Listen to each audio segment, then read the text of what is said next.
right. Thank you so much for joining me today here on the Red Pill Investor podcast, as well as here on YouTube at Sell More Homes Now for another exciting day of prospecting. Boy, I got to tell you, you're going to really enjoy this episode. What we're going to talk about today, we're going to do an exceptional amount of prospecting thanks to the good folks over at the Red X. They're helping us out here.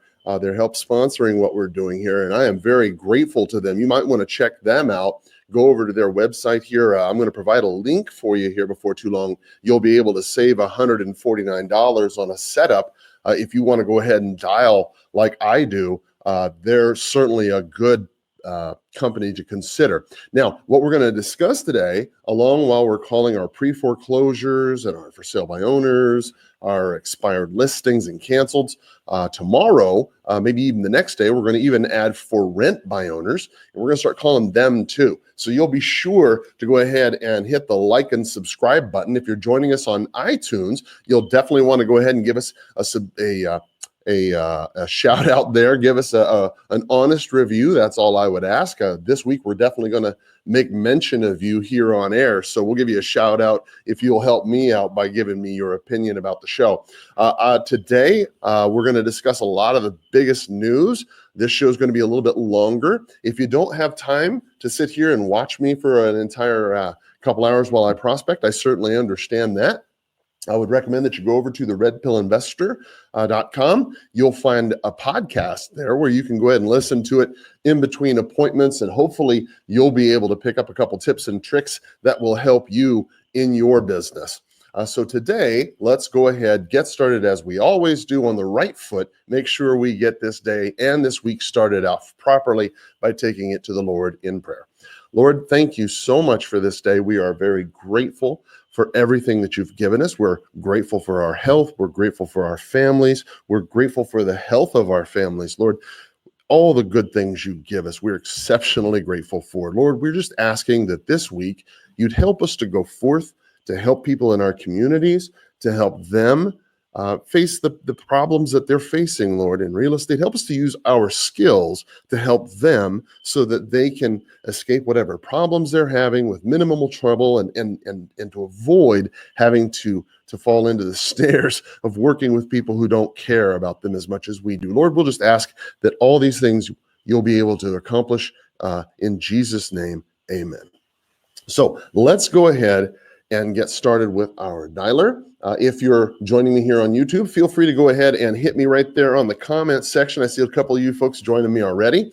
Feel free to go ahead and hit me in the comment section, and I'll be sure to answer any questions that you may have as soon as I see them. So let's go ahead. I'm going to go over to the Vortex dialer, press dial, and boom shakalaka, let's get started. Man, I'll tell you, I have been waiting for this. I have been missing you. As you can tell, my voice has been a little bit off, right? Been having a little bit of congestion, and certainly makes it a little bit more difficult to prospect, makes it a little bit more difficult to podcast. And believe it or not, I actually do miss prospecting. I know I'm one of these crazy people out there who actually enjoys prospecting.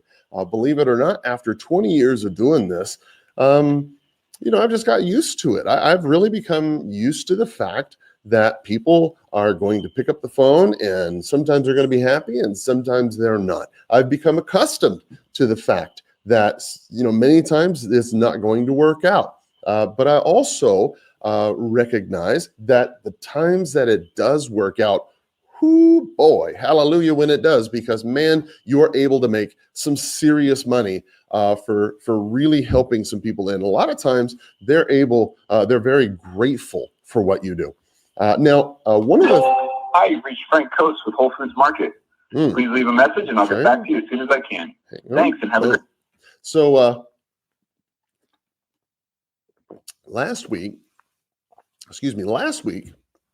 as you may remember, we were discussing a lot of the news. We didn't obviously get into a lot of chances to discuss a lot of the news because we had so many people pick up the phone, which I'm grateful for. But we didn't go into a couple of the things that I felt were good news stories for us to talk about. And one of them was about a man posing as an agent was arrested in an open house robbery. I had mentioned this in the last podcast, maybe it was the last one, or perhaps the previous one to that, that there was a man. If you're a broker, if you're a real estate agent, if you were holding an open house in any way, then you needed to know about this story. And unfortunately, we didn't get a chance to cover it. So today, I wanted to make a point to get into this story with you today, because if you're a real estate agent who invests like I do, or let's say you're just an investor who's not a realtor, but for whatever reason, you're holding a home open, there can be a lot of danger associated with that process, and you don't even think about it. Now, look, I'm a big guy. Okay, I'm 6'4", 230 pounds. I'm a combat veteran. I'm fairly confident that I can take care of myself. However, I don't feel that I could probably fend off 4 or 5 attackers at once, or maybe 2 or 3 good, strong guys. And if I was a young woman or a smaller man, there's just sometimes you can't help yourself. And this is a situation where it was frightening. Toronto police have arrested a man who allegedly posed as a real estate agent in order to pull off a jewelry heist at an open house. Charles Dixon pretended to be a pro. You have reached the Patel residence at 803-851-66. That goes to show you how early in my mouth, I can't even tend to get things going here. So apparently Charles Dixon pretended to be a pro, it says, pretended to be a realtor to gain access to a broker's open house. Holy cow, on May 22nd, and swiped $30,000 worth of jewelry from the master bedroom during the property tour. Holy cow. Okay, so I want you to imagine the scenario. If you're a real estate broker, you could certainly appreciate the irony of this, right? So there's a broker's tour going on, a broker's open house. This is not an open house that is designed for the public. Okay, this is not a situation where you had a bunch of signs out on the road and somebody just drove by and said, you know what, I'm going to go get in there. No, what happened is you have a broker's open house. You got a bunch of brokers going in and out of the house. And you got one guy, Charles Dixon, he decides, I guess, to pretend to be a realtor, walks into the open house and proceeds to take $30,000 worth of jewelry from the master bedroom. Well, what does that mean for you? If you're the listing agent, you should automatically recognize a problem here. First, why do your sellers have $30,000 worth of jewelry laying about? That's just not a good idea. If you have a listed property, you should always make sure your sellers understand that they should put away all of their pickable things uppers, right? How kids are. We'd like to think it's somebody other than the Charles Dixons of the world, the people who are thieves, the people who are stealing from people. Hello? Hey there, this is Carl Krenzel. How are you? Who is it? Oh, I'm sorry. My name is Carl Krenzel. How are you today? I'm fine. Can you tell me something about yourself? Yeah, it sounds like I might actually have the wrong number. I apologize. My name's Carl. I was actually looking for the owners of a home on 8th Avenue. Is that your property, sir? Yes. I have several on 8th Avenue. Which one are you interested in? Oh, perfect. Okay, I'm looking at the one over there at 1019 South. It looked like that property went off the market the other day. Is that still available, or whatever happened with that? Can you tell me? I'm a broker. I'm sorry, I'm a broker who buys property here in town, and I noticed that it went off the market, and so I was just calling to see if you were still interested in selling it. Are you? Got it. Yeah, no thanks, Carl, but thanks. So if I gave you money for it, you wouldn't want to sell it to me? Is that what I'm hearing? Mm-hmm. See, now this is one of them situations where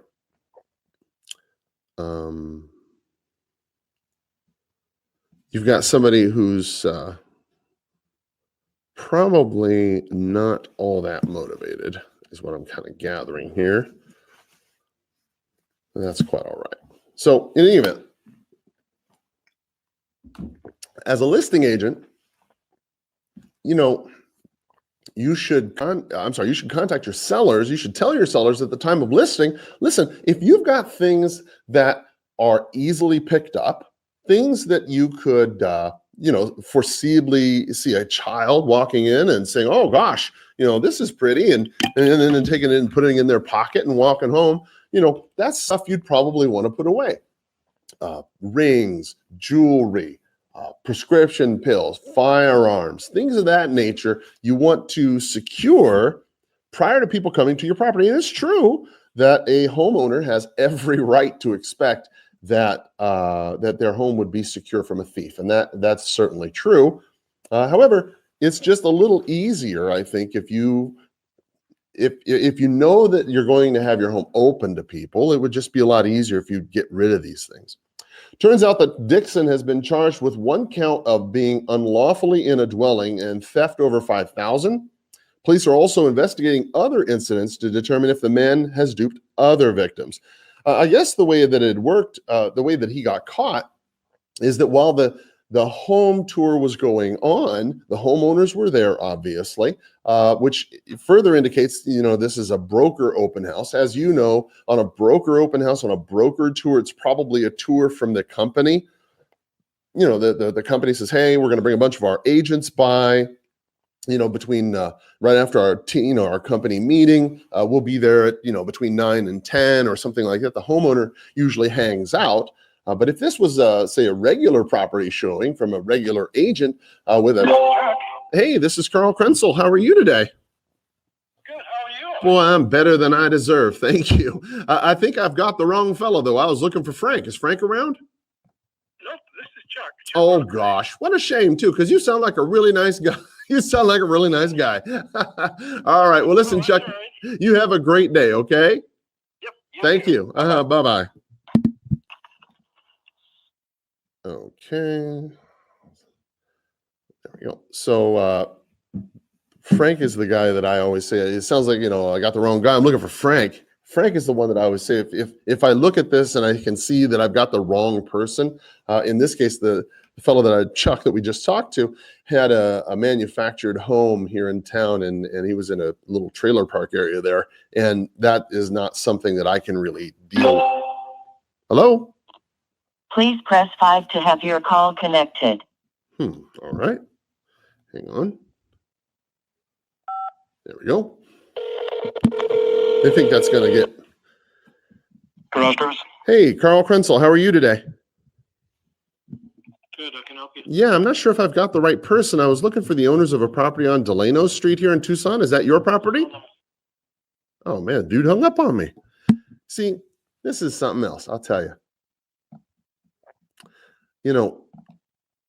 This is just my personal feeling. It's probably not a good idea just to hang up on somebody right away, because you never know. I mean, that looks like something I want to buy, and you don't want to sell it to me simply because I'm a realtor? That doesn't make sense. Well, anyway,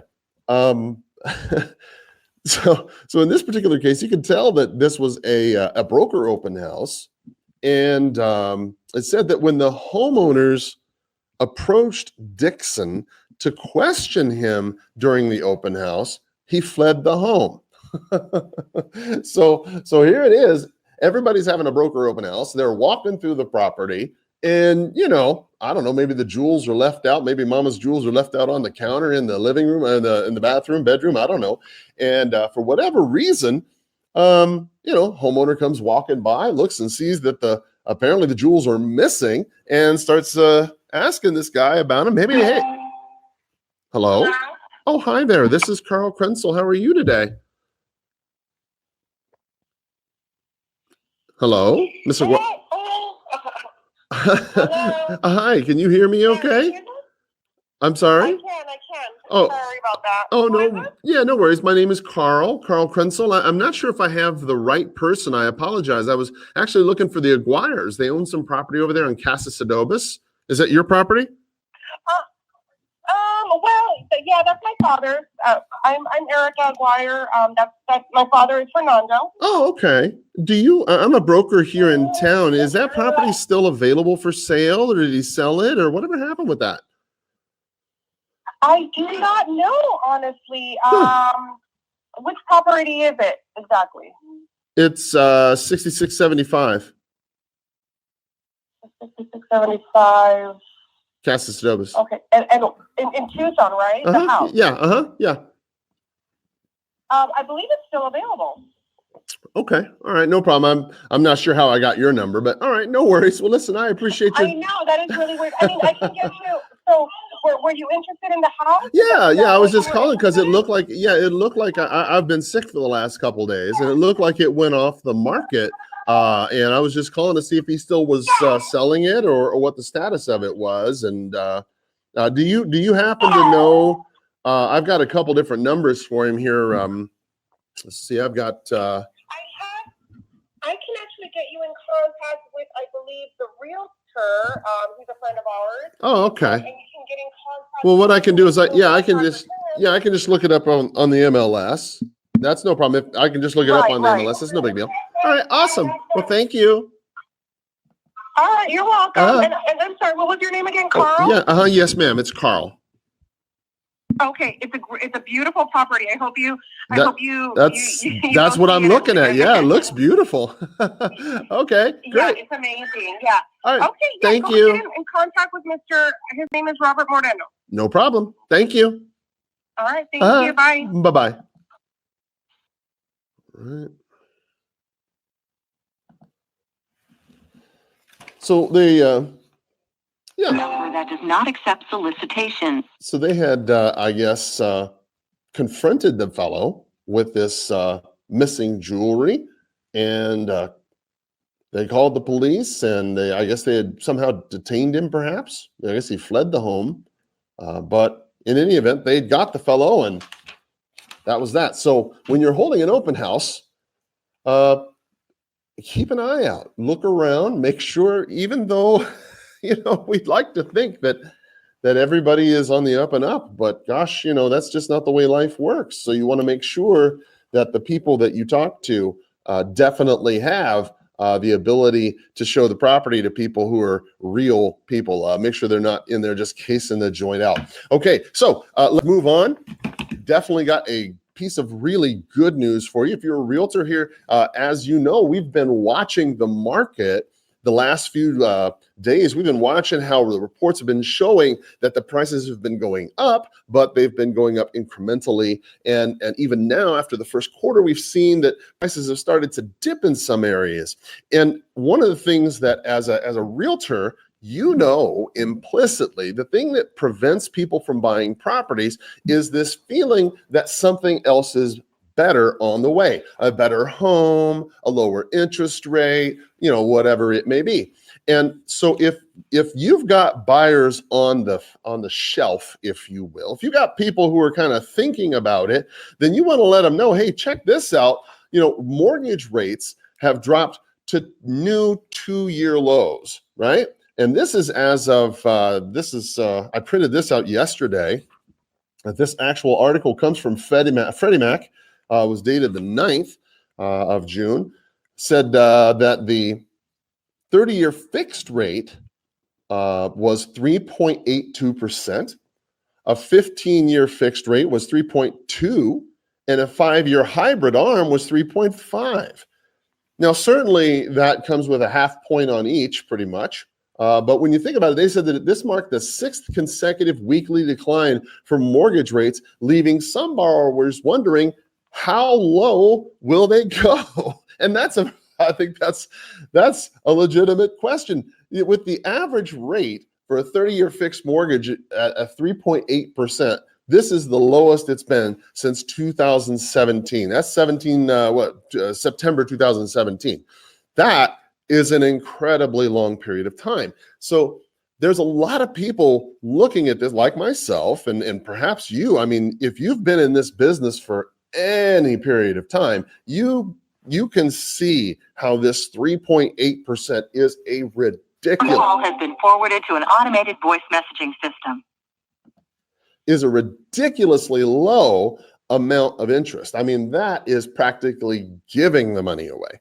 I remember back when I first started in real estate, I remember it was about 7.5%, 8% was the prime rate at that time, right? And I remember some of these old salty agents back then saying, well, you should have seen back then. It was back in the day. Well, gosh, it was 13, 14, 15%. We were writing, you know, and that was, that was hard for me to accept. And there's some of those old salty agents in this market today, right, who still remember those 14, 15% interest rates. And they've got to be having a heart attack right about now, seeing 3.8%. This is absolutely ridiculous. Now, what does this mean for you and me? Okay, well, look. According to Sam Cater, Freddie Mac's chief economist, he says, while the drop in mortgage rates is a good opportunity for consumers to save on their mortgage payment, our research indicates that there can be a wider dispersion amongst mortgage rate offers. By shopping around and getting a single additional mortgage rate quote, a borrower can save an average of $1,500. Listen, I understand. Well, let me just back up and say this from a different perspective, okay? If you're newer to real estate or the real estate game, let's say you're a newer realtor who's thinking about becoming a real estate agent who invests, right? Coincidentally, I spent all weekend, I was finishing up, except when I was in church, I was finishing up this book that I've got coming out here within the next 10 days, I would say, just finishing up, putting in the links, putting in the photographs to make it a nice ebook for you. It's called Wholesaling for Real Estate Agents, for Realtors, because as you know, if you're a realtor, there are a lot of things you cannot do that the unlicensed person can do, and there's a lot of things that the unlicensed person can't do that you can do. And what are some of those things that you need to... Hey there, this is Carl Krenzel. How are you today? Why are you calling? Well, I think I got the wrong number. It sounds like I'm looking for the fellow who owns a property on Manlove. Is that your property? No, it isn't. Oh, gosh, I'm so sorry. Well, listen, I hope you have a great day, okay? You too. Bye-bye. All right, brother, take care. See, sometimes when people sound like they're already a little upset, there's no sense in aggravating them or, you know what I mean? There we go, just delete that. There we go. There's no sense in aggravating the poor dude. There we go. All right. But very briefly, if your choice is to become a realtor who invests, then that book is going to be something you're definitely going to want to check out. Also, while we're on the topic of books, right here is a copy, if you're watching on YouTube, it is a copy of the Red Pill Investor Scripts. This is a 59-page book that I printed out just so you could take a look at it.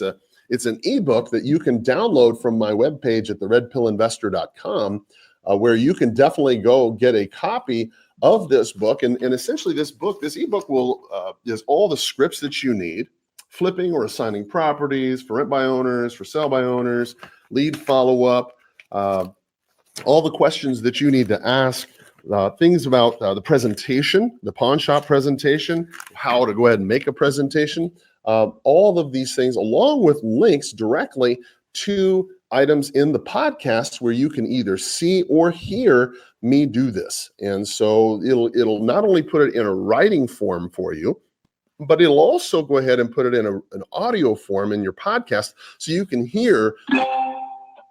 Hello? Hello, it's Mark. Hey, Mark, Carl Krenzel, how are you?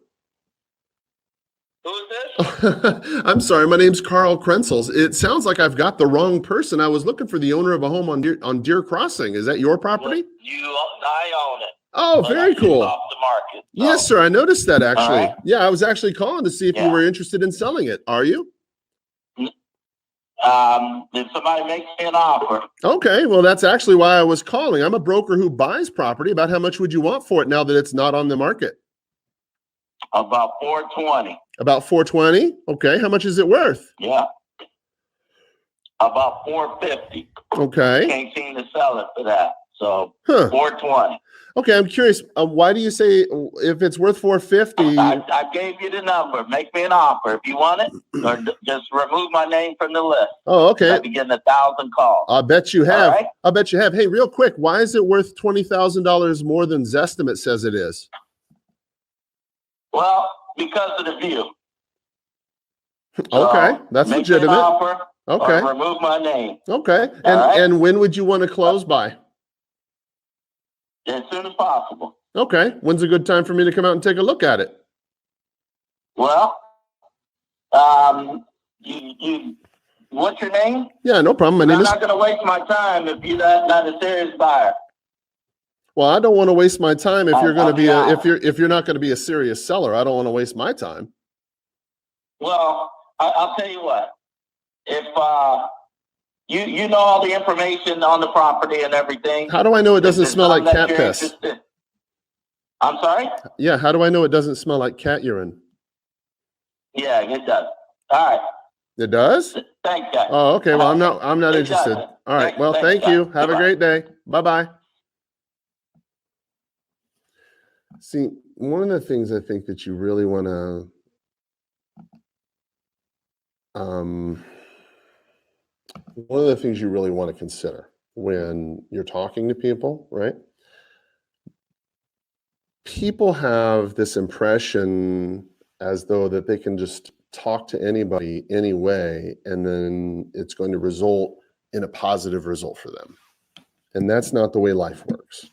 You know, you can't just talk to somebody and say, well, make me an offer. You know what this, you know that, and you know the other.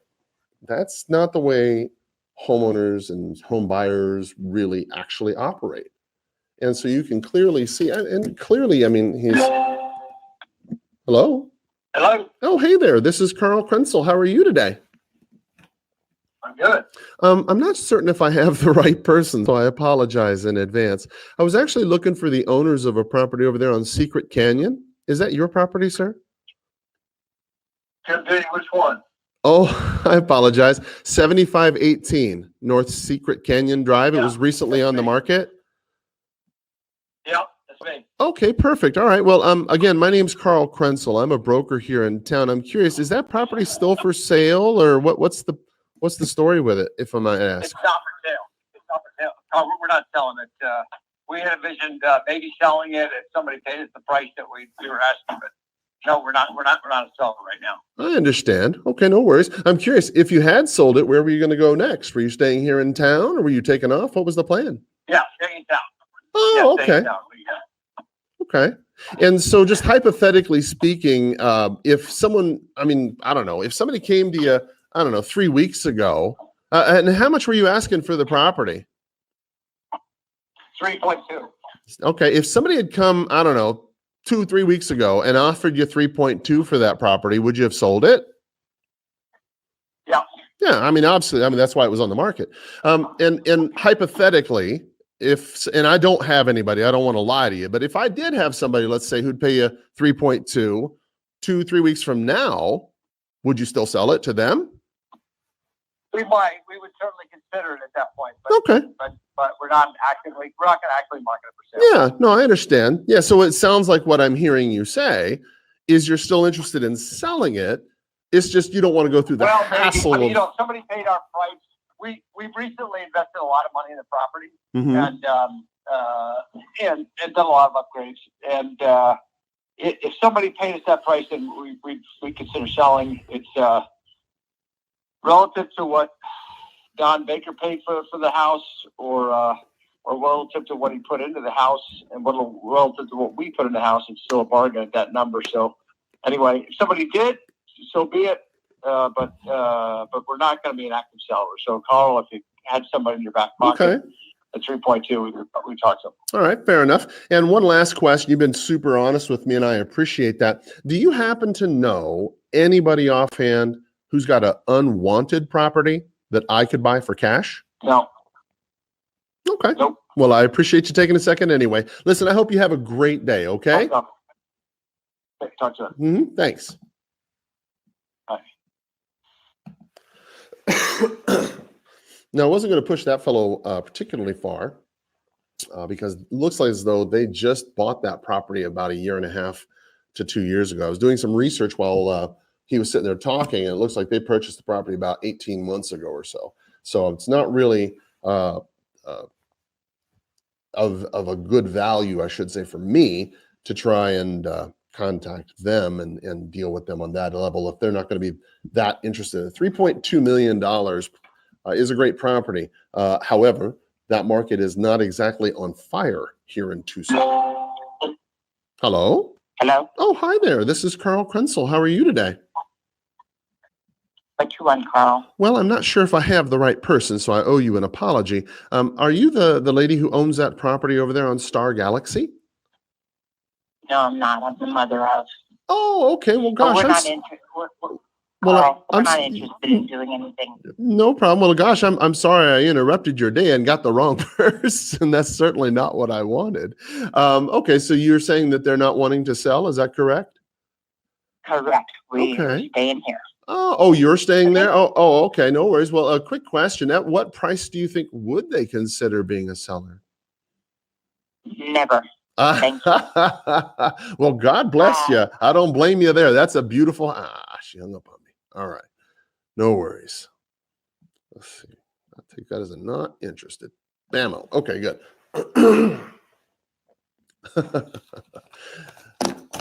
I'm gonna tell you, you can't take these things personally.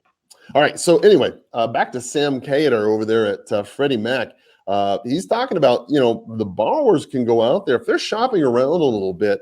The points is where a lot of your buyers are starting to make your lenders are starting to make some of their money is where they have to, charge them a little half point here or there. And I mean, if they shop around a little bit, they might be able to get a good deal. But gosh, 3.82% with an average of a half point being an origination fee, falling from last week's 3.99%. Wow, that's amazing. Last year, last June, June 6th, 7th, 8th, 10th or so, the average rate was 4.5%. We thought 4.5% was pretty low. Now it's 3.82 with a half percentage on your origination fee. That's just unbelievably low.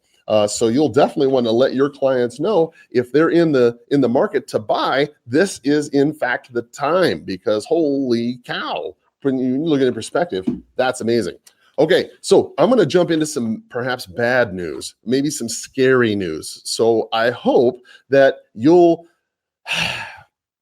put this in the right place. I'm not trying to scare you. I'm not trying to give you bad news. I'm not trying to put the fear of God in you, but I am trying to warn you. I am trying to be that man who's, hold on. I don't know how they caught through. Can't talk right now. Blammo. There we go. I'm not trying to scare you. I'm not trying to put the fear of God in you, but there is something that you need to be aware of that is happening right now, even as we speak, that is affecting realtors. Oh, goodness. Can't talk right now. There we go. It's funny. I put this thing on Do Not Disturb, and I swear to God, the people who get through the Do Not Disturb they've got to be, I don't know, telemarketers, or maybe they're people that I'm calling. They're calling me back. I don't know, from caller ID. I'm not sure how, but somehow they're getting through my phone there. So anyway, one of the things that's going on, let's just jump into it. Ransomware attacks in Baltimore puts other cities and firms on alert. This is coming from the National Association of Realtors. What they've done is they've really combined two stories. First story was a ransomware attack on Baltimore that cost the city $18 million from techspot.com. And then the other was real estate deals are impacted by ransomware attack in Baltimore by NBC's WBAL TV 11. Now, here's basically what's going on, A ransomware attack, this is June 7th, obviously. A ransomware attack last month that targeted departments of Baltimore city government, along with other area facilities, infected about 10,000 computers, causing home... Hi, this is Lan Allen. Please leave me your number, a message, and I will get back to you. I don't think that's who I was looking for. That's not who I was looking for. Not at all. Wrong number.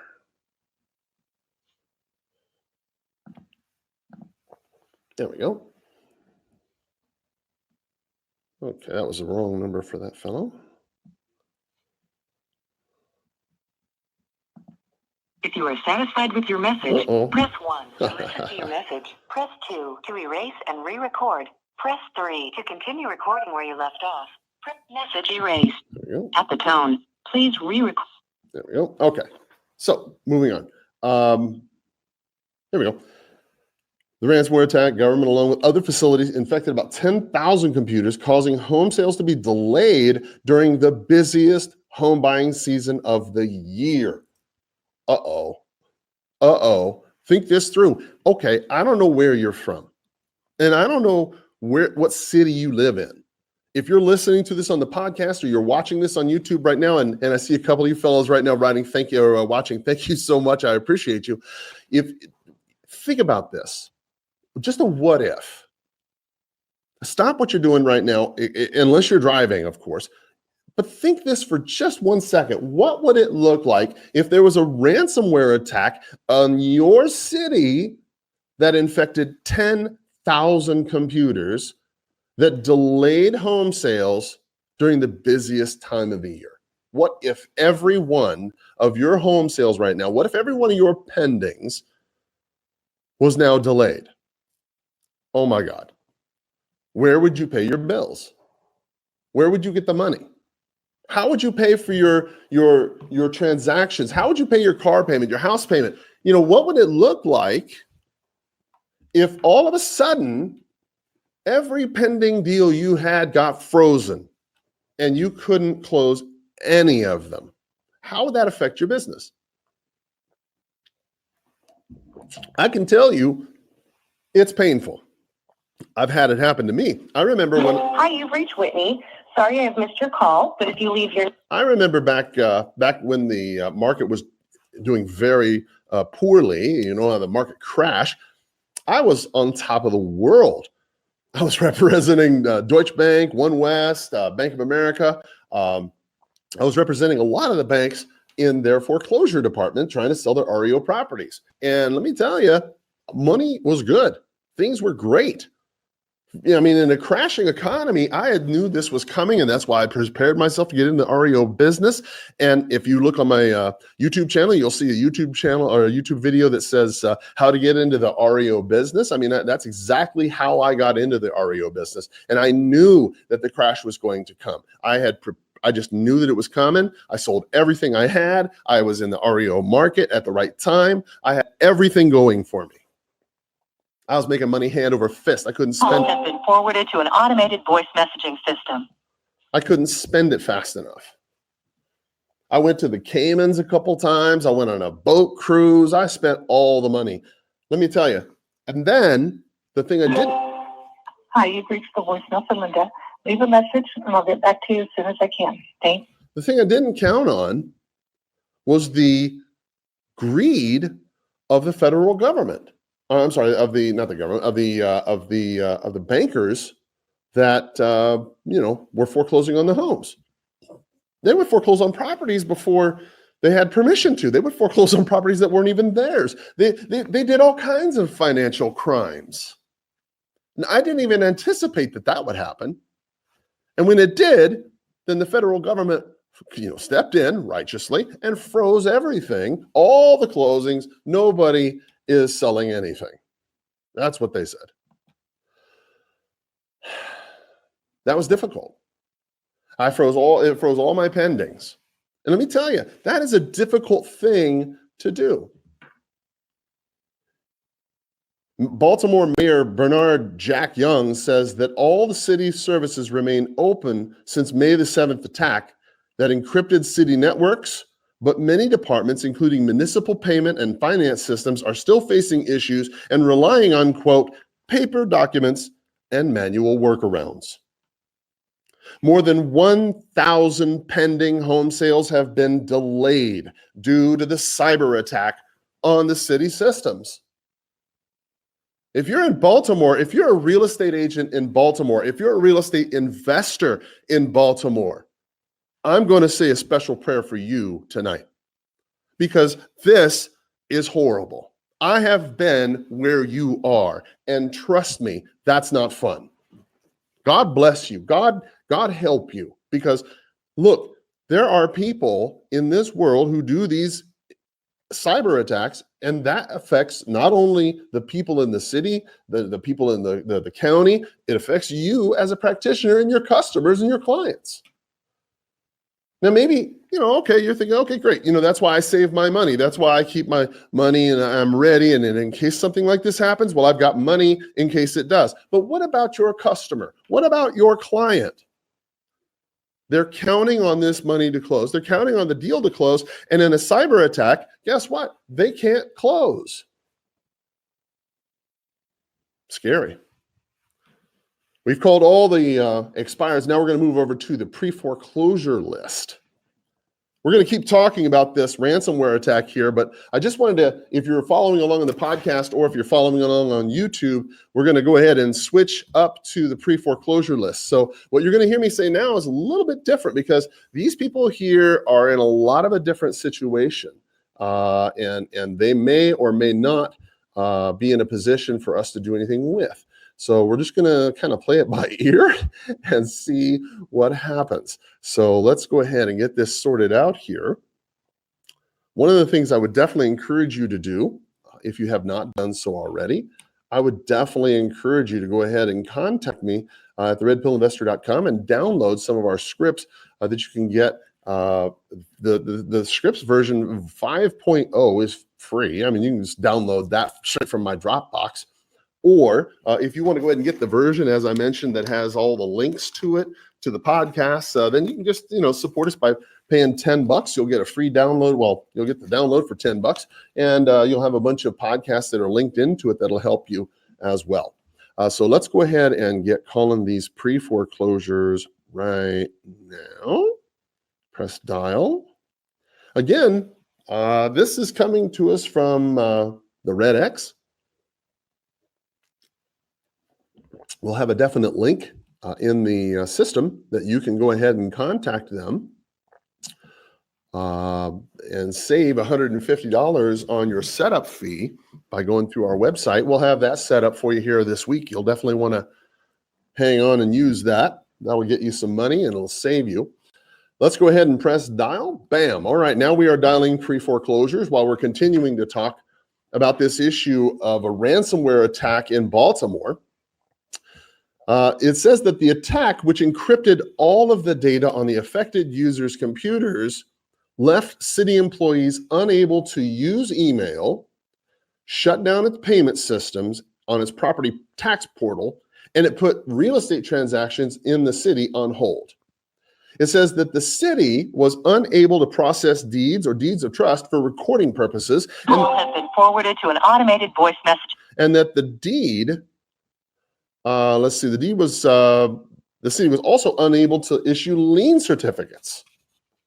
So tax liens and lien certificates and things of that nature, they can't do that. They can't record your deed. You can't record your deed. Hello? Hey, this is Carl Krensel. How are you today? Good, yourself? Oh, yeah. I'm sorry. My name's Carl Krensel. I'm not sure if I have the right person. Are you the fellow who happens to own a property out there in Vale on Chatfield? Correct. Oh, great. No problem. Well, listen, I'm a broker here in town who buys property. I was just calling to see if you'd ever considered selling that property. Have you? Oh, well, I'm renting this property right now. Oh, okay. Oh, gosh. Okay. I'm renting this property, and the owner of the property he got foreclosed in July. Oh my goodness. Yes, because the owner of the property, he went missing. Oh, I've been boy. renting this property for like 5 years from him, and all of a sudden he went missing. I don't know what happened to him. Oh my goodness. No one can contact him.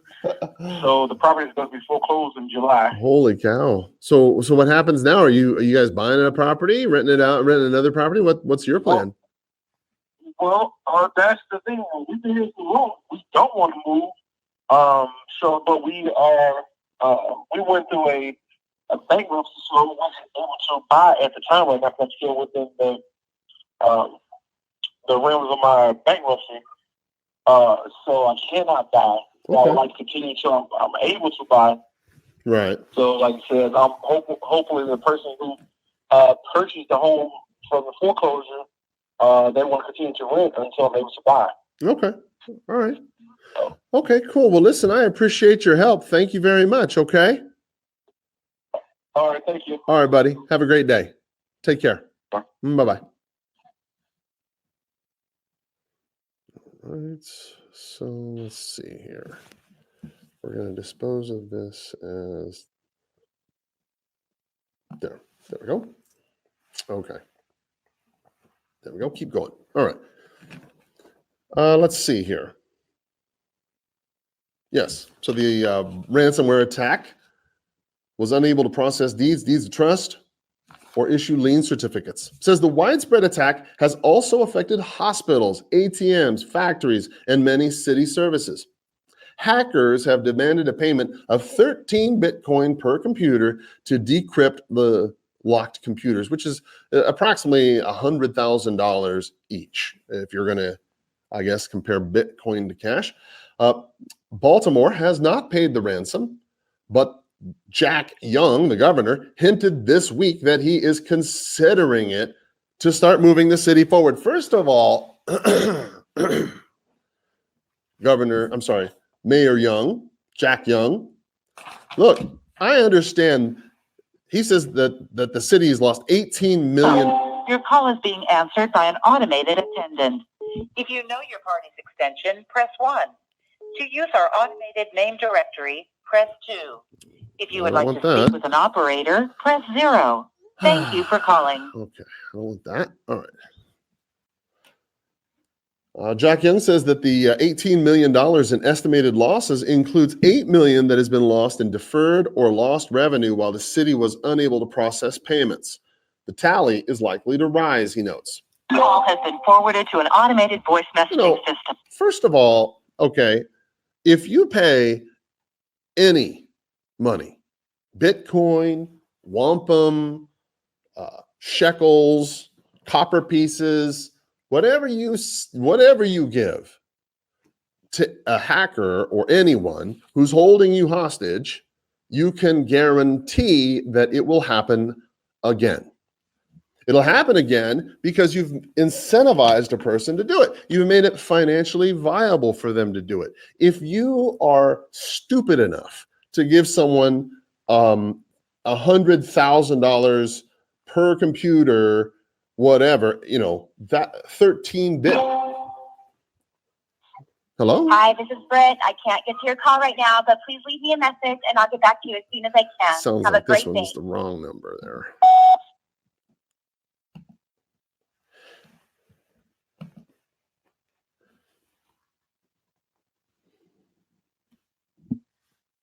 All right, hang on just a second here.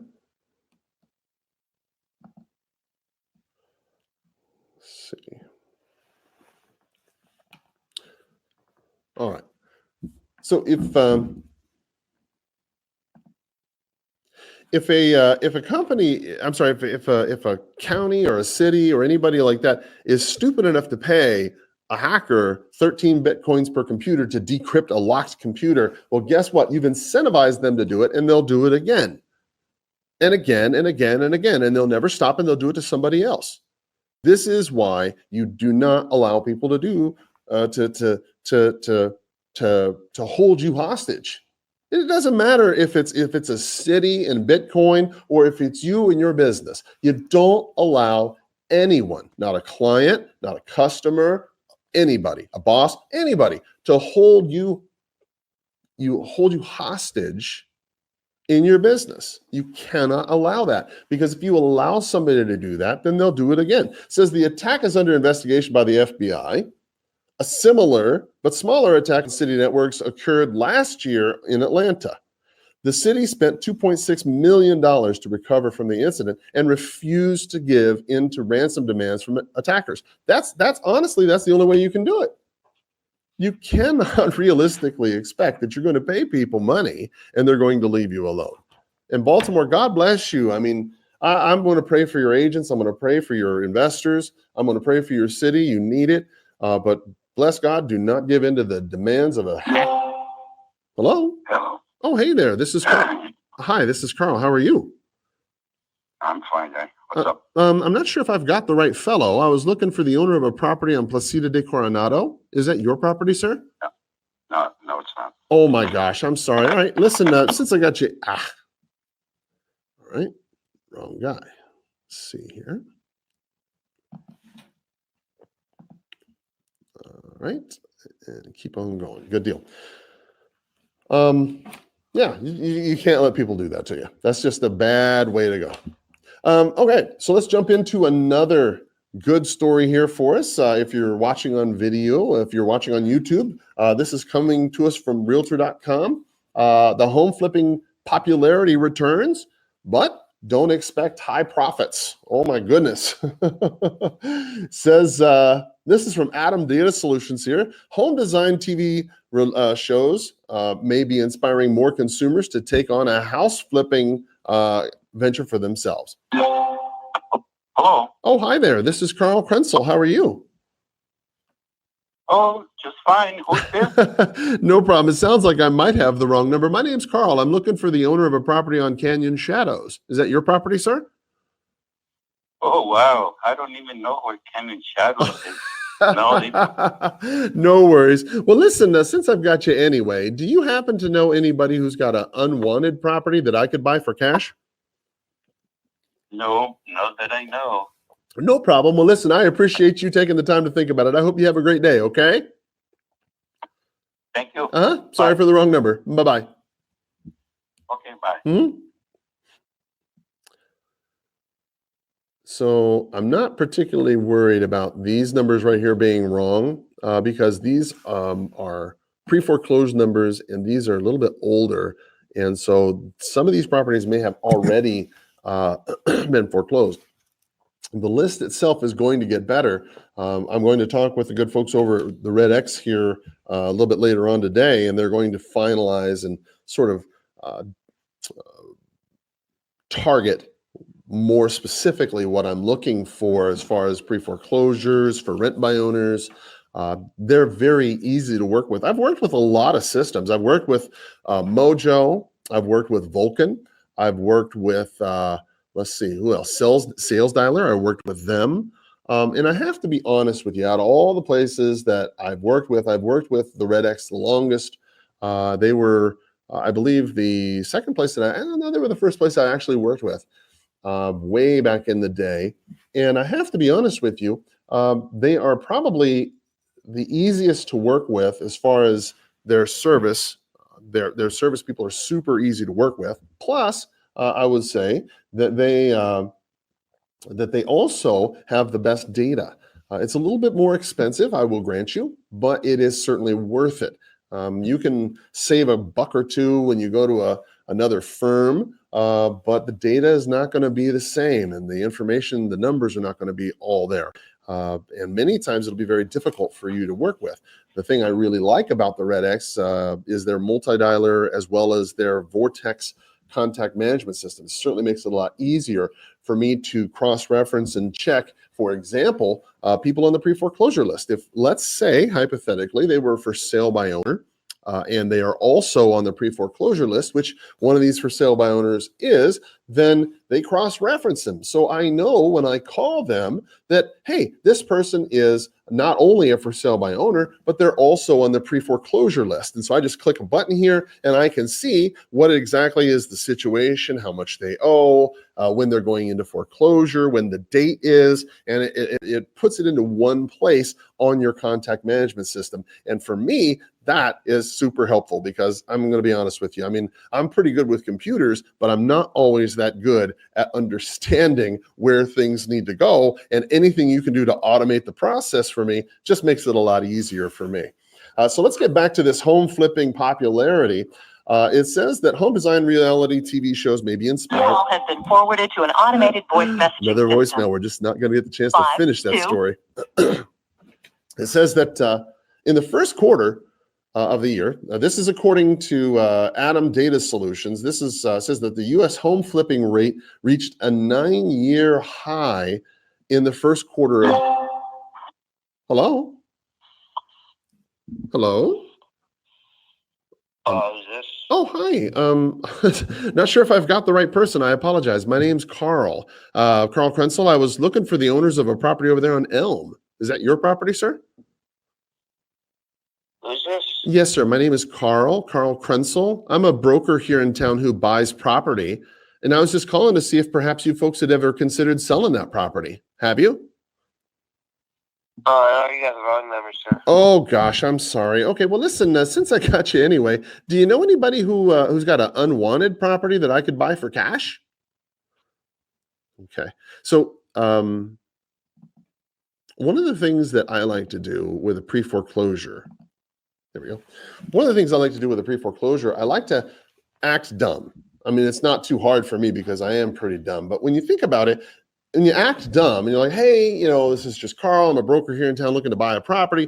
And I'm curious to see if you'd considered selling your home. Okay. It's a lot easier for you to kind of approach it as if you're a cold call kind of thing. You just kind of lucked into it where you just kind of got led here, right?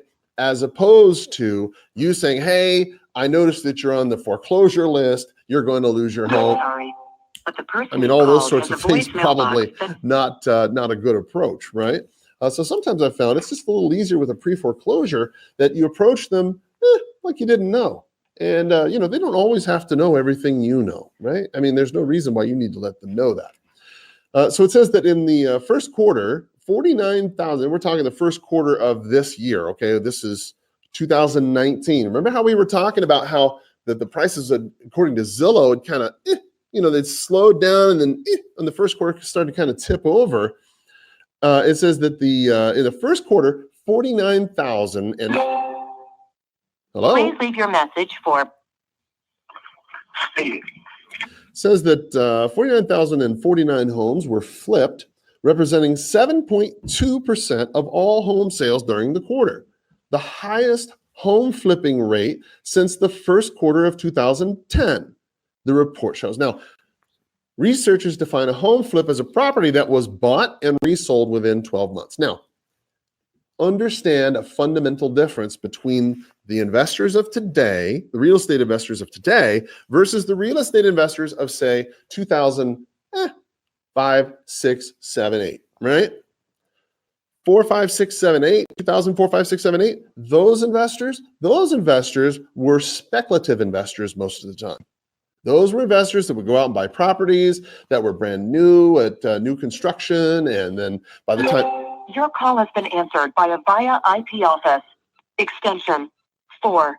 By the time that the home was finished in construction, they were many times able to turn around and sell it to another person.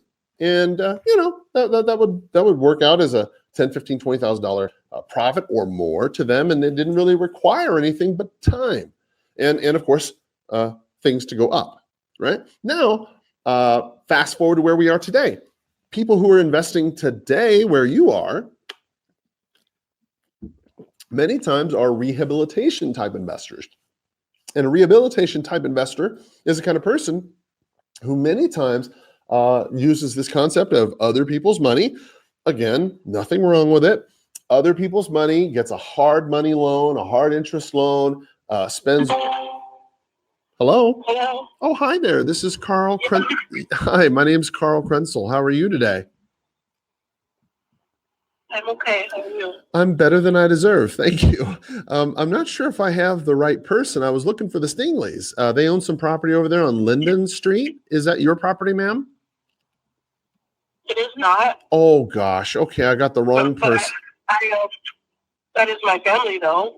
Oh, okay. All right. No problem. Well, the reason why I was calling, I was actually just calling to see if they'd ever considered selling that property. I'm a broker here in town who buys property.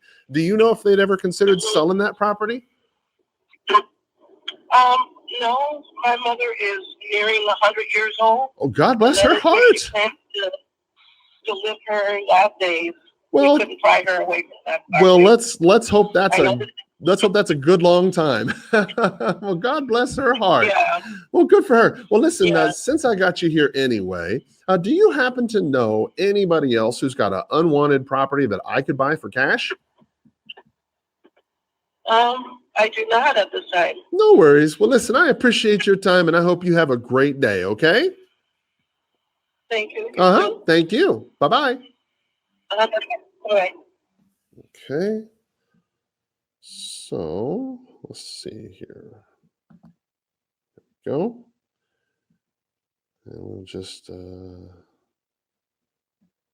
let's see. Let's get rid of that number, and get rid of that number. Okay, cool.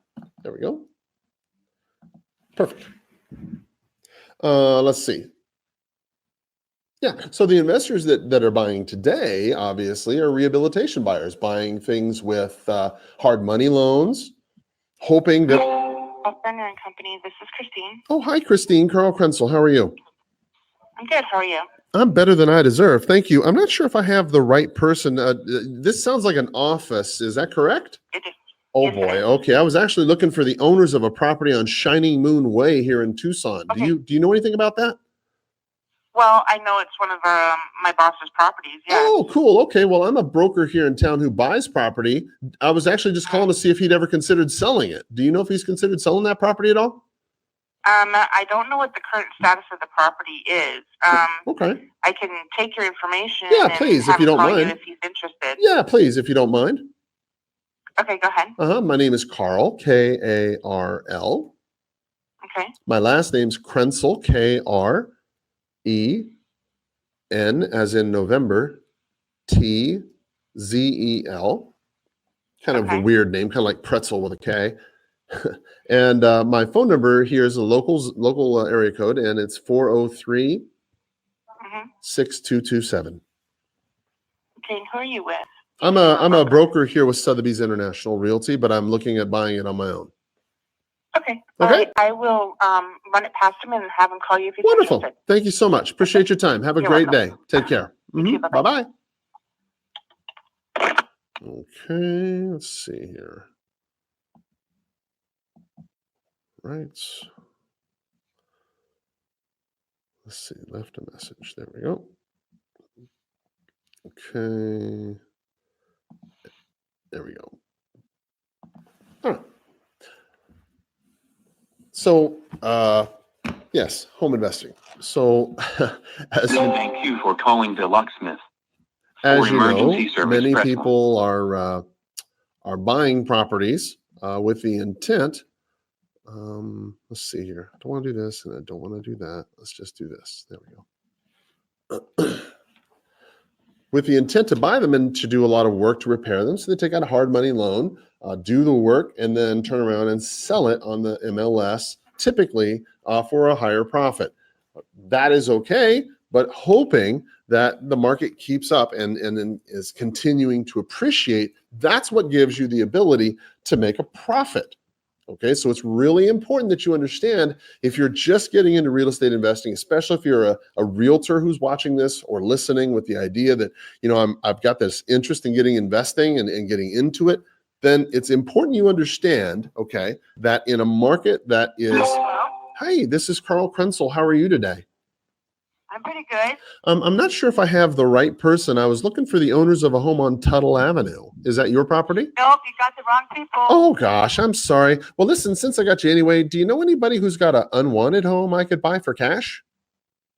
I don't know anyone. It's kind of an odd question anyway. All right, no problem. Well, listen, I hope you have a great day, okay? You too. Thank you. Bye-bye. Right, so let's see. This was the wrong number. Delete that and count it as a contact. Okay, cool. All right. It's important that you understand that that's how the money is made, obviously, many times is on the appreciation and the amount that you buy it at relative to the, the repairs that you put into it. So according to this report, it says in the first quarter, this represented 7.2%.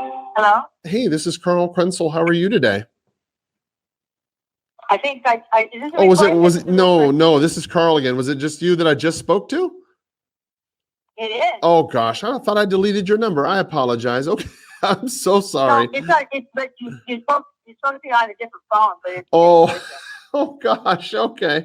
All right. Well, I'm sorry. Have a great day. You too. Thank you. Well, got the right person, apparently. I'll tell you what, let's delete this whole thing right there. There we go. There we go. Then we won't even bother getting her. Let's see, 7.2% of all home sales during the quarter, the highest home flipping rate since the first quarter of 2010. Now, but the profits weren't as high as they have been in the recent past. Homes flipped. Hello, this is Joyce Austin. I'm sorry, Homes flipped in the first quarter sold at an average gross profit of $60,000, which is the lowest average gross flipping profit since the first quarter of 2016. $60,000. Wow. Okay. Well, I think that's primarily because of different areas. You know, you have California, Florida, high dollar areas, Washington, Maryland, Annandale, things of those natures that Chicago have high dollar volumes in some ways. That can certainly result in a $60,000 profit. I think you'd be hard pressed to find that here in Tucson, Arizona. I think the average probably would be much less here in Tucson, Arizona. So in any event, it says that $60,000, which is the lowest average gross flipping profit since the first quarter of 2016. So in the last 3 years, I mean, everything's been going great, but you know, maybe they only made $60,000 this time, right? It says investors saw an average 38.7% return on their investment. Hey, you've reached Becky. Please leave your name. They've reached a 38.7% return on. Hello? Please leave your message for on their investment compared to their original acquisition price in the first. Hello? Oh, hi, this is Carl Krenzel. How are you? Hello? Can you hear me okay? Okay, I'm not sure if I have the right person. Are you the owners of a property on Victor Drive? Okay, I got the wrong number. Do you know anybody who's got an unwanted home I could buy for cash? No. Okay, you have a great day, okay? Thank you. All right, so that's a wrong number. Trash that.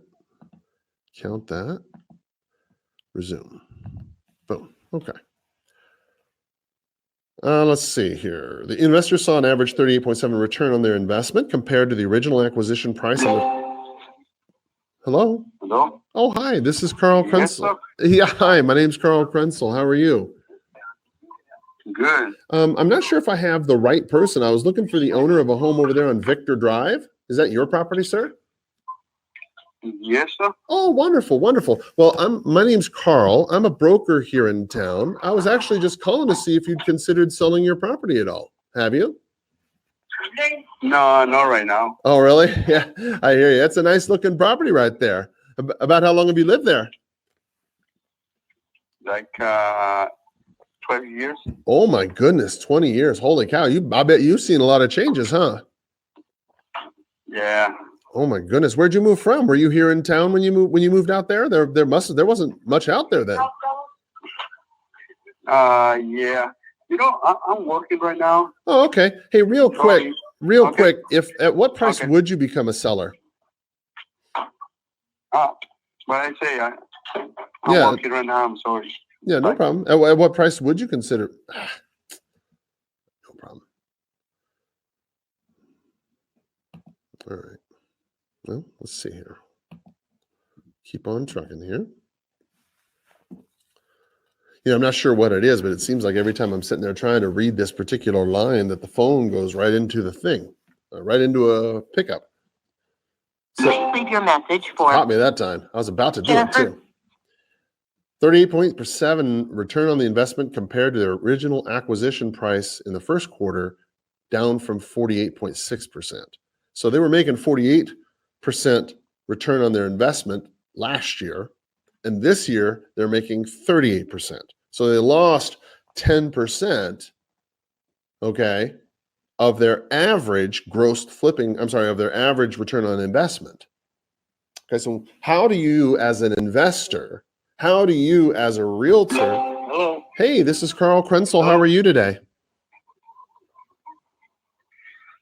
Hello? Who are you? Oh, I'm sorry. It sounds like I might actually have the wrong number. I was actually looking for the Barnes. They own some property over there on Brackenberry. Is that your property, sir?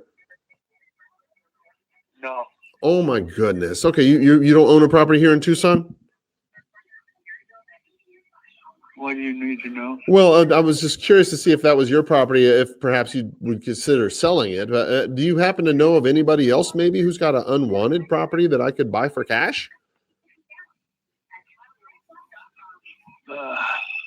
No, I don't know anybody. No problem. All right. Well, listen, I appreciate you taking the time to think about it anyway. Are you a computer? No, I'm a real person. Generated? No, I'm a real person. You're No, I'm a real person. Who do you represent? Well, I represent myself. Yeah, my name is Carl Krenzel. I'm a real estate broker here in Tucson. I work over here at Sotheby's, but I was calling about this property on Brackenberry that's owned by the Barneses, and I was just calling to see if they had perhaps considered if they would ever consider selling that property. Yeah. So. Oh, okay. Yeah. And did you happen to know of anybody who would consider selling their property in an all cash sort of situation? No, not this time. Okay. All right. Well, listen, I appreciate your time and I hope you have a great day anyway. Okay. All right, brother. Take care. You too. God bless. All right. So there and there. Okay.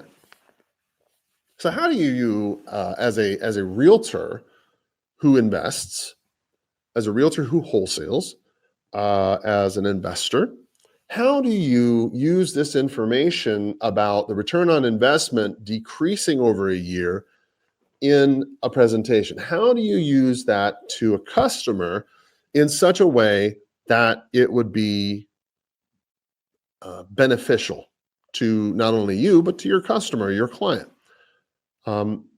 It says that the profits weren't as high as they've been in the recent past. Homes flipped in the first quarter sold at an average gross profit of $60,000. And and with the interest rates dropping and home prices starting to ease. This is Charlie Davis. Came onto the phone. Leave your name and number, and I'll be back to you as soon as I can. Sorry, Charlie, I got the wrong number. I hope you have a great day. If you didn't, well, boy, I'll tell you, I'm praying for you. Have a great day anyway. Bye-bye. Yeah, we'll just leave a nice little message for him. That way, when he gets home and gets that message, he'll have something positive to listen to. But yeah, how do you explain this to your clients? Well, listen, with the interest rates dropping and the home price increases, starting to ease, right? Investors are starting to think, you know what? Hey, it's time to get out while the getting is good. That's what that is. So if you've got people who are sitting on the fence, who are investors thinking, gosh, we need to hold on to our price for a little bit longer so we can make our money back, maybe it's a good idea to tell them, hey, guess what? The interest rates are dropping. Home prices are starting to soften. It's time for you to go ahead and get going while you can. Make that price reduction. Let's get the profit while you can. 10% of your potential income has already been washed away in the last 12 months. Hello? Please leave your message for. While home flipping rate is increasing, gross profits and return on investment are starting to weaken, and the number of investors that are flipping is down 11% from last year. Therefore, if investors are seeing profit margins drop, they may be acting now and selling before the price increases drop more. You have reached the voicemail box of. Now, this is an important factor for you to understand as a listing agent, as a realtor, as a homeowner, as an investor who maybe you're an investor watching or listening to the podcast, and you're thinking to yourself, I'm just going to go ahead and keep pushing and doing what I can to get the most money possible out of the property. Well, guess what? You're not getting the same amount of money statistically as you were this time last year. And the reason why is not because the market is bad, not because the market is terrible, but because there's so much on the market. As we've mentioned, you've got pooling in a lot of areas. 34 of the 35 major metropolitan areas that Zillow markets to is starting to experience pooling. That's why you're starting to see the profitability, your return on investment go down 10% in 1 year. If you're a investor who's got a property, you need to go ahead, price it appropriately, and get it sold. If you're a wholesaler, understand, if you're thinking that they're going to make fantastic amounts of money and that it's going to be this crazy ARV, well, it's not going to work out that way. And if you're trying to sell your wholesale property to an end-use investor that needs a lot of work, and you're pumping up the volume when it comes to, so to speak, when it comes up to the sales price. Hello? Please leave your message for... I don't think you're being necessarily responsible. I don't think you're being responsible to your client. I don't think you're being responsible to your customer. And I certainly don't think you're being responsible to your center of influence. Certainly something you need to let your clients know, especially if you're an investor or a realtor who is working with investors. All right, well, let's move into our final story for the day. Thank you so much for listening along as we've been prospecting here our pre-foreclosures and expireds and canceled listings. Hopefully, you've made a mental note to go over to the redpillinvestor.com and support the podcast by buying one of our 59-page books, the Red Pill Investor Scripts version 6.0. That book will definitely help you out. Definitely keep in mind the Wholesaling for Real Estate Agents or Realtors book that is coming out in the next few weeks. If you've got some particular questions or things that you think I'd need to add or cover in that book, then definitely. Hey, this is Carl Krenzel. How are you today? I'm good. I'm not sure if I've got the right person. I was looking for the owner of a home on Fordham. Is that your property? Yeah. Okay, cool. No problem. Are you the owner of that property? No. No worries. Are they around? No. Okay, no problem. Well, listen, my name's Carl Krenzel. Do you know when would be a good time to catch up with them? I'm looking at maybe perhaps buying that property. That property's not for sale. I know it's not. I know it's not for sale, but I was just calling them about it to see if maybe they would be interested if I gave them some money, if they would be interested in selling it to me. Do you know when would be a good time to catch up with them? Probably. Well, they work until later tonight. Okay. Like 10 or 11. Okay, no problem. Well, I'll tell you what. Would you mind doing me a favor? Sure. Would you mind giving my number and my name and tell them that I'm calling? Yep. Mm-hmm. Have you got my number right there on your caller ID? Yep. Okay, cool. Just take a screenshot of my number there. My name's Carl. Let them know that if they're interested in that property on Fordham, I know that they probably lived there a good long time and they love it. But if they're interested, I'd certainly be interested in talking to them about giving them some cash for that property if they're interested. Okay? All right. All right. You have a great day. Thank you. You too. Take care. Bye-bye. Okay. So I'm not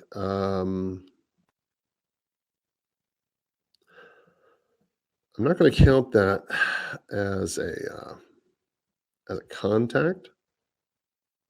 Certainly not going to consider that. Oops. Let's see here. Hang that up. Let's move on to the next one. There we go.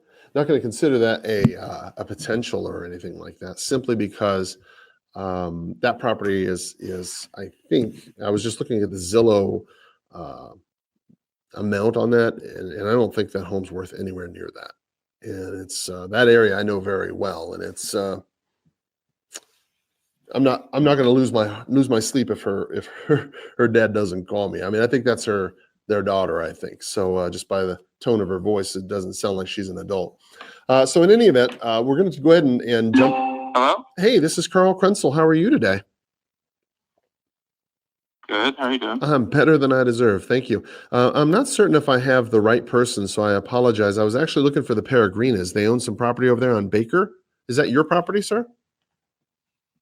On Baker? Yes, sir. On Baker Drive, 8109 Baker Drive. Is 80? Yes, sir. It used to be mine a long time ago. Oh, okay. All right. Well, gosh. Okay. I'm sorry. I got the wrong number then. No worries. Well, listen, since I got you anyway, do you know anybody who's got an unwanted home that I could buy for cash? No, I don't. Okay.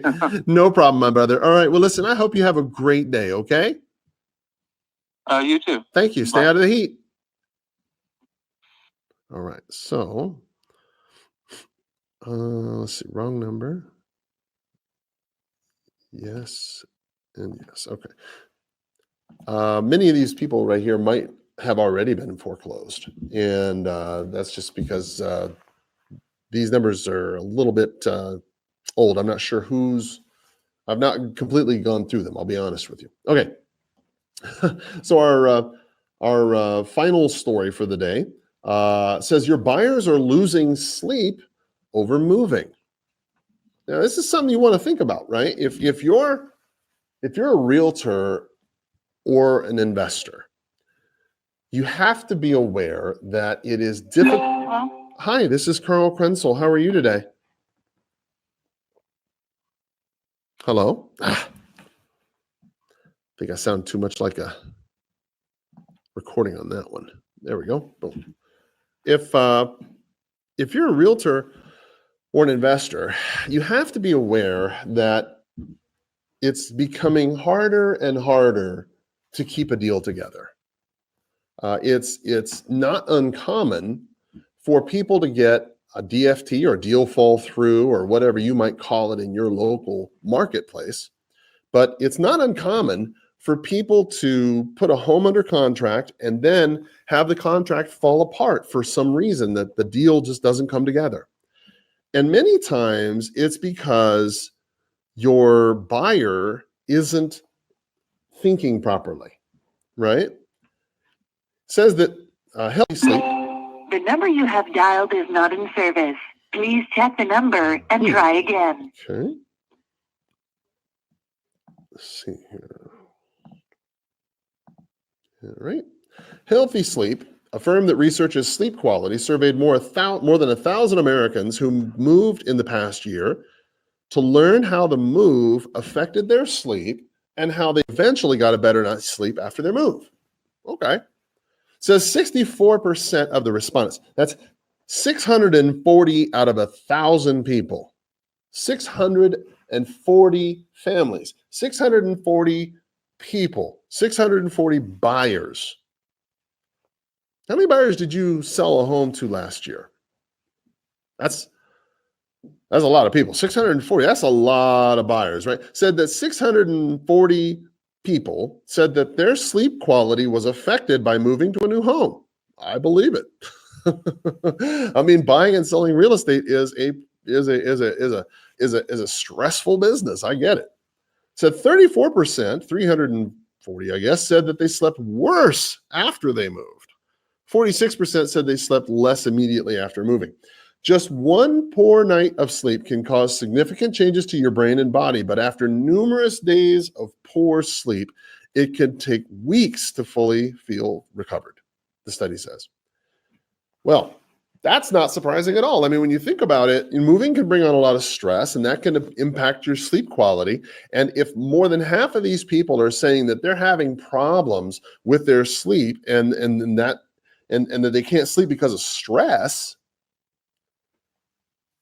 if they're not able to sleep, they're not able to think. If they're not able to think clearly, they're going to get frustrated easily. Hello? Hey, this is Carl Krenzel. How are you today? Hello? Yeah, my name's Carl. Can you hear me okay?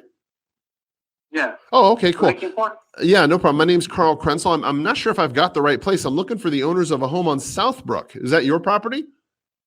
No, it's the wrong number. Oh, goodness. I'm sorry, brother. All right, well, listen, you have a great day, okay? Thanks. All right, you too. Take care. Bye-bye. Right. Let's see. The study did suggest that some people may be able to expect a good night's sleep after a move.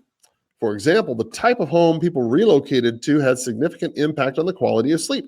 Nearly 70% of those who experienced worse sleep had moved to a mobile or manufactured home. Those moving to townhouses, on the other hand, were most likely to report an increase in their quality of sleep immediately after moving. Interesting. Now, I'm not saying anything about mobile homes or manufactured housing.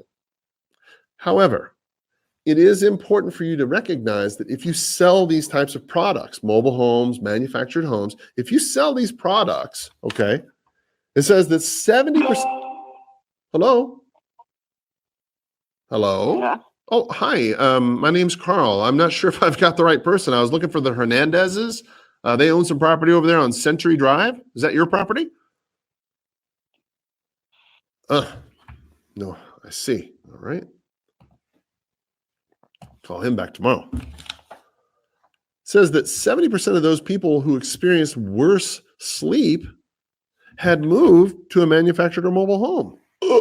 Oh my goodness. I mean, if you're selling that type of product, that's got to be very difficult.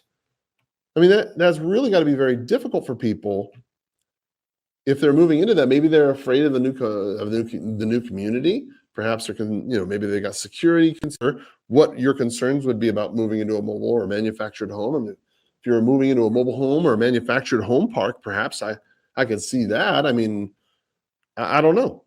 But it says sleepless nights may stick around for a while after you move. It says men reported their sleep being negatively affected for 13 nights immediately after they moved. And women felt the effects on average for 16 nights. By age group, baby boomers had the most difficulty getting quality sleep after relocating. This is a business that you've got to take from a holistic perspective, okay? In the new book that I've got coming out, Wholesaling for Real Estate Agents, Realtors, we talk at length about this.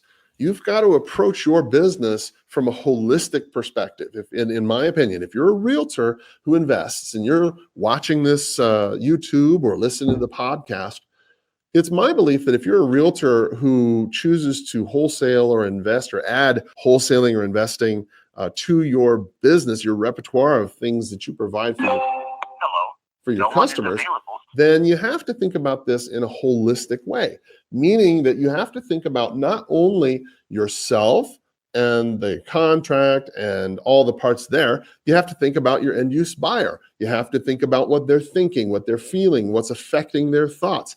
What is the market going to be like around them? You've got to, hey, this is Carl Krenzel. How are you today? Oh, excuse me. I think you had a wrong number. Maybe. Do you own a property on Los Reales Road? Do you own a? Boy, that's frustrating. Okay. I frequently say this, probably a little too much. You have to begin with the end in mind. That's my belief. You have to begin with the end in mind. If you want your real estate career to look a certain way, you have to begin with the end in mind. If you want your client... Your call has been forwarded to an automated voice messaging system. If you want your clients to act a certain way, you have to begin with the end in mind. If you think that you want to attract a particular type of client, you have to begin... Good morning, Cleveland Company. Good morning. This is Carl Krenzel. How are you today? Okay. I'm not sure if I have the right person, so I apologize in advance. I was looking for the owners of a property over there on Silver Bell Tree. Is that your property? I don't know. Oh, okay. Silver Bell what? Yes, Silver Bell Tree Drive. It's owned by Jesus Toscano and Heartfire Capital. Does that ring a bell at all? No, it does not. Okay, well, I might have the wrong number. No worries. Well, listen, since I got you anyway, do you happen to know of anybody who's got an unwanted property that I could buy for cash? No, I do not. No problem. Well, listen, I appreciate your time, and I hope you have a great day today, okay? Okay, bye. All right, God bless. All right, so let's see here. Number, yes. There we go. Bam. You have to think holistically. Good morning, Thompson Kane. This is Liz. How can I help you? Oh, hi. This is Carl Krenzel. How are you? Hi. Good. Thank you. I think I'm better than I deserve. I think I actually owe you an apology. I think I have the wrong number. I was looking for the owners of a property over there on on Silver Bell Tree. Do you know anything about that property? Hold on. Let me find it. On Silver Bell Tree? Yeah, 2309 West Silver Bell Tree. Do you know anything about that property? Let me look. No worries. Yes.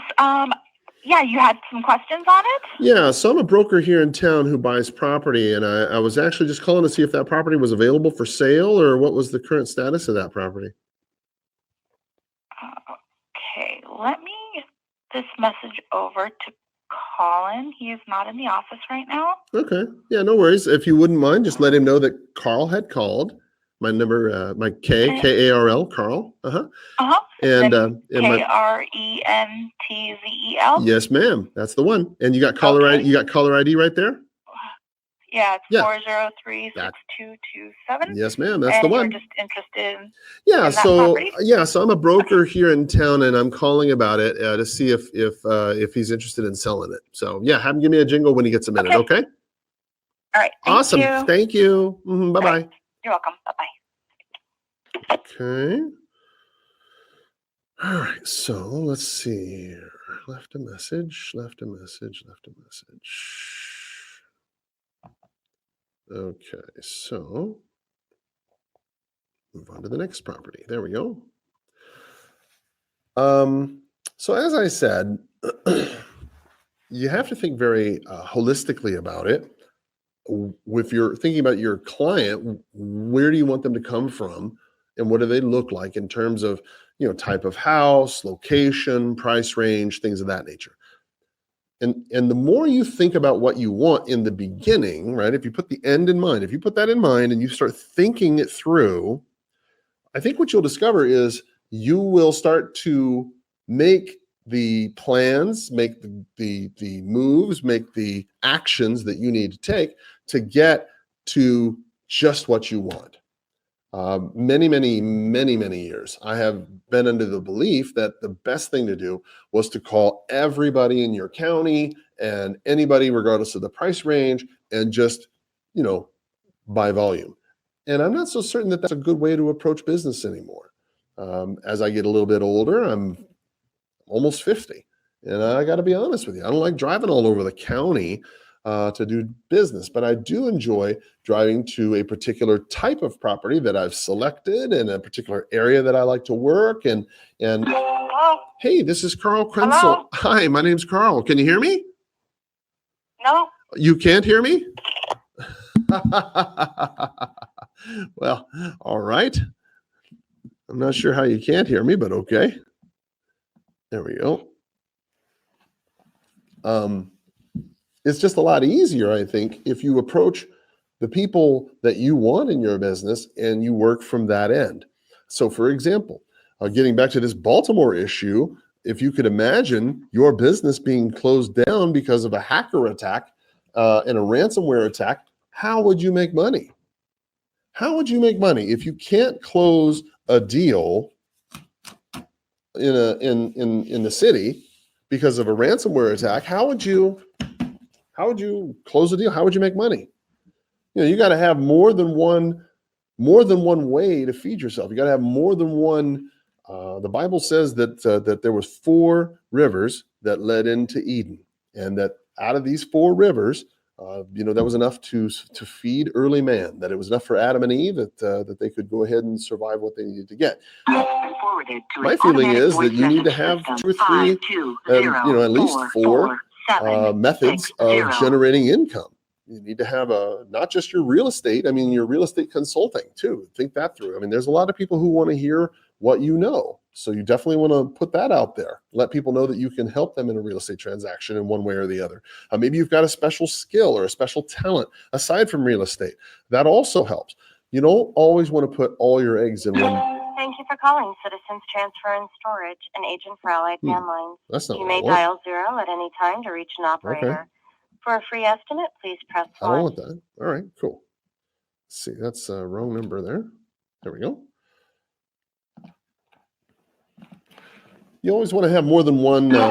Please state your name after the tone, and Google Voice will try to connect you. Okay, let's see. I'm going to archive this one here. There we go. I don't even want to deal with this one because this is a transfer place. There we go. Boom.